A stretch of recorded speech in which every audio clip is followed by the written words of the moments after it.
So now you're set up, you understand how often to post, what to post, and you're ready to create a bunch of content. That can be a big task. So finding sources to help you develop that content is important. Now, having an Instagram account is very helpful because that's going to give you actual photos from whatever your job may be. If you're a clothing company, you can use an Instagram account to shoot pics within your store and use that to put out across your different profiles. Adding in some photos along with written content is great, a great way to mix it up. You can also use YouTube. So if you're on YouTube, that's wonderful, and you can create your own videos, but that can take a lot of work. So if you want to post videos now and then, maybe once a week or twice a week, what you can do is create your YouTube account and go subscribe to other channels. So interesting channels or funny channels, channels that provide good content, and you want them to be, if you're looking for informative videos, you want it to be a good reputable source. But following those channels and then just sharing the videos that you think are the most beneficial to your audience. Another option is sharing events. So whether it's an event that you're putting on or an event that's going on in your area, that can be another way to just develop content. So maybe one event a week or one event a month, depending on what you're doing.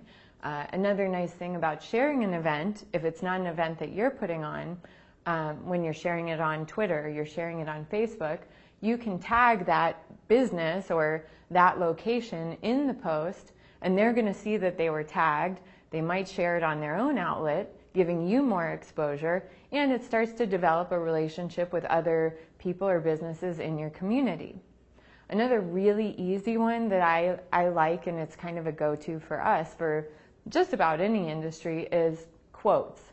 So whether it's an inspirational quote, a quote on being healthy, a funny quote, you can find quotes on anything, any industry that you're in, just searching quotes. And I recommend, if it has the author of the quote, put the author in there. Don't take a quote and just put it out there as your own statement and assume that people are going to know, it's a quote taken from somewhere. So if you go search, inspirational quotes and find a quote, put the author in as well. And that's a very simple way. Wouldn't do all quotes, but it mixes it up and it gives you more content. Another thing that you can do is retweet or share other people's content. Now, with retweeting, like we just talked about with quotes, you don't want to retweet someone else's content and claim it as your own. So if you're retweeting, the capital R, capital T stands for retweeting, and I think that just pops up automatically when you hit retweet, but you don't want to retweet and act like you created that content yourself. And like sharing events, retweeting actually is developing a relationship with other influencers or your clients or potential customers. So if you have, say there are particular clients you're going after and you're following them on Twitter and you see that they posted something great, go ahead and retweet them. They get a notice that you retweeted them, and as you do that over time, it starts to help them recognize that your company is noticing their company, and it can build a potential relationship there. You can also share other companies' information on Facebook, and that's another way where when you share it, you're building that loyalty and that relationship there as well. And if you do it for your clients or your customers, they can really appreciate that you're putting your business out there to share their content. And that's a very solid way to develop that online relationship into more of an offline relationship. Another one that's an absolute go-to, regardless of the industry, is choose the publications that put out information within your field that you think would be valuable to your clients or customers. So if you're an attorney, then it needs to be more of a reputable source, or a doctor. Then if you're say you're in marketing, or say you're in clothing, you can be more casual about the sources that you're quoting. If you're a doctor and you're quoting a health article from Wikipedia, that's a problem. So you really need to make sure that think about what type of content you're putting out. How important is it that it's 100% factual, and then you can quote or pass on articles from good sources.